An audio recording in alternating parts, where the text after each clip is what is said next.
सोचो, एक बचपन चुरा लिया गया। खेलने वाले छोटे हाथों से मजदूरी करवाई जा रही है। सीखने को बेताब नौजवान दिमाग शोषण से कुंद हो गए हैं। ये कड़वी सच्चाई है जिसे कैलाश सत्यार्थी मानने से इनकार करते हैं। उनका नाम साहस और अटूट दृढ़ संकल्प का प्रतीक बन गया है। हमारे बीच सबसे कमजोर लोगों के लिए आशा की किरण।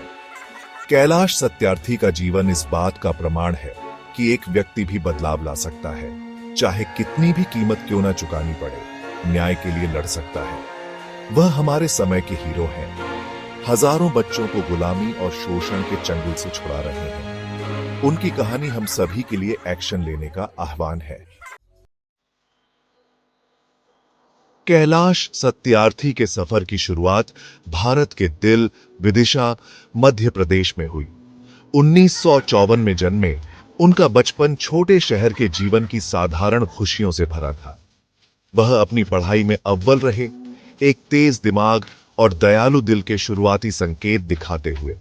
उनके माता पिता एक गहरे धार्मिक परिवार ने उनमें सेवा और कम भाग्यशाली लोगों के प्रति सहानुभूति के मूल्यों का संचार किया। आगे चलकर यही मूल्य उनके जीवन के मिशन की नींव बने। एक छोटे लड़के के रूप में भी कैलाश अपने आसपास दिखाई देने वाली भयानक असमानता से परेशान थे। वह काम करने के लिए मजबूर बच्चों की दुर्दशा को नजरअंदाज नहीं कर सके। उनका बचपन छीन लिया गया। यह जागरूकता हर गुजरते साल के साथ और मजबूत होती गई, उनकी नियति को आकार देती गई। कैलाश ने उच्च शिक्षा हासिल की, इलेक्ट्रिकल इंजीनियरिंग में डिग्री के साथ। उनके आगे एक उज्जवल करियर था, सुरक्षा और आराम का वादा करता हुआ। लेकिन लगता था किस्मत के कुछ और ही प्लान थे। कम भाग्यशाली लोगों की दुर्दशा उन्हें सताती रही। गरीबी और शोषण के चक्र में फंसे उन बच्चों के चेहरे उनके दिमाग से नहीं उतरते थे। उन्होंने खुद को एक दौराहे पर पाया। व्यक्तिगत महत्वाकांक्षा का रास्ता चुने या उस सेवा के आह्वान का उत्तर दें जो उनकी आत्मा को झकझोर रहा था। फैसला आसान नहीं था, लेकिन कैलाश अपने दिल में जानते थे कि उनका असली उद्देश्य कहीं और है। वह अपने आसपास दिखाई देने वाले अन्याय से मुंह नहीं मोड़ सकते थे। 1980 में 26 साल की छोटी सी उम्र में कैलाश सत्यार्थी ने एक जीवन बदलने वाला फैसला लिया। उन्होंने अपने दिल को छू लेने वाले काम के लिए खुद को पूरी तरह से समर्पित करने के लिए इंजीनियरिंग में अपना करियर छोड़ दिया।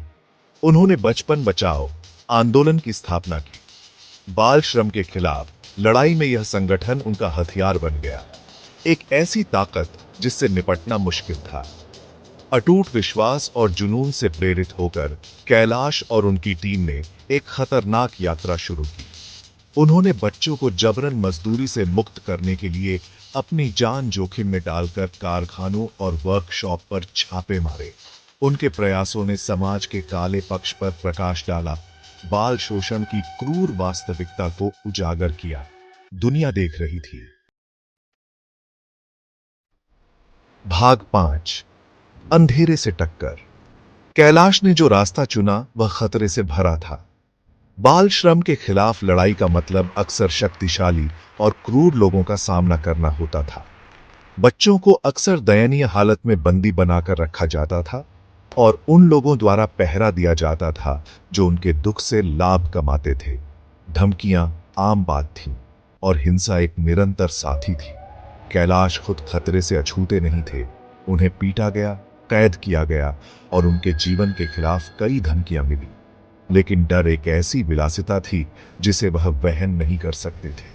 मासूम बच्चों की जान दांव पर लगी थी।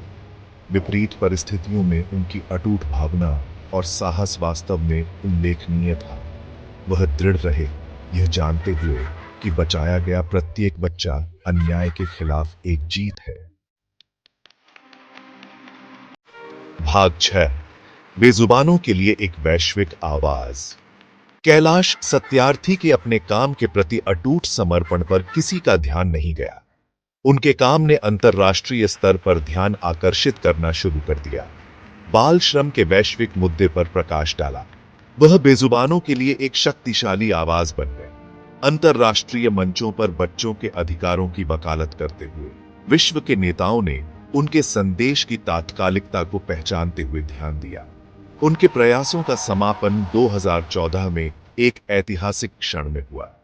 कैलाश सत्यार्थी को नोबेल शांति पुरस्कार से सम्मानित किया गया। यह सम्मान उन्होंने मलाला यूसुफजई के साथ साझा किया, जो एक युवा पाकिस्तानी कार्यकर्ता थी जो शिक्षा के अधिकार के लिए भी लड़ रही थी। इस प्रतिष्ठित पुरस्कार ने एक वैश्विक प्रतीक के रूप में उनका स्थान पक्का कर दिया, जो अकल्पनीय विपदा के सामने आशा और लचीलेपन का प्रतीक है। भाग 7, मानव भावना की जीत। बच्चे की मुस्कान का नजारा दुनिया की सबसे पवित्र खुशियों में से एक है। कैलाश सत्यार्थी के लिए यह उनके अथक प्रयासों का सबसे बड़ा इनाम है।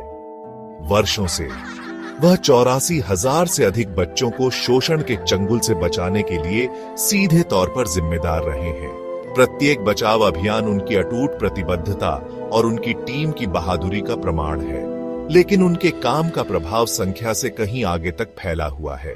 कैलाश सत्यार्थी ने इन बच्चों को उनका बचपन, उनकी गरिमा और एक उज्जवल भविष्य की आशा वापस दी है। भाग 8, हर बच्चे के लिए लड़ाई जारी रखना। दशकों के अथक परिश्रम और कई प्रशंसाओं के बाद भी कैलाश सत्यार्थी का मिशन अभी खत्म नहीं हुआ है। वह बाल अधिकारों के लिए काम करते रहते हैं, दुनिया भर में यात्रा करते हैं, जागरूकता बढ़ाते हैं और कार्रवाई को प्रेरित करते हैं। सत्ता के गलियारों में उनकी आवाज गूंजती है, सरकारों और संगठनों से बच्चों की भलाई को प्राथमिकता देने का आग्रह करती है। वह समझते हैं कि शिक्षा शोषण के खिलाफ सबसे शक्तिशाली हथियार है।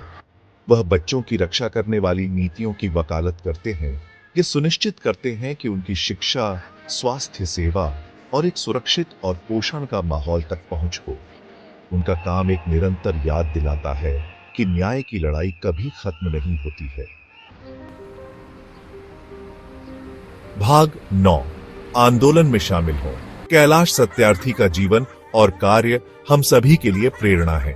उन्होंने हमें दिखाया है कि भारी बाधाओं के बावजूद एक व्यक्ति भी बदलाव ला सकता है। उनकी कहानी हमें अन्याय के खिलाफ आवाज उठाने का महत्व सिखाती है। यह हमें याद दिलाता है कि ऐसी दुनिया बनाने में हम सभी की भूमिका है जहां हर बच्चा सपने देखने, सीखने और अपनी पूरी क्षमता तक पहुंचने के लिए स्वतंत्र हो। हम बाल श्रम के बारे में जागरूकता फैलाकर इससे निपटने के लिए काम करने वाले संगठनों का समर्थन करके और बच्चों के अधिकारों की रक्षा करने वाली नीतियों की वकालत करके कैलाश सत्यार्थी के काम का समर्थन कर सकते हैं। आइए हम सभी उनकी अटूट प्रतिबद्धता से प्रेरित हों और एक ऐसी दुनिया बनाने के लिए मिलकर काम करें जहां हर बच्चा शोषण से मुक्त जीवन जी सके। कार्रवाई का समय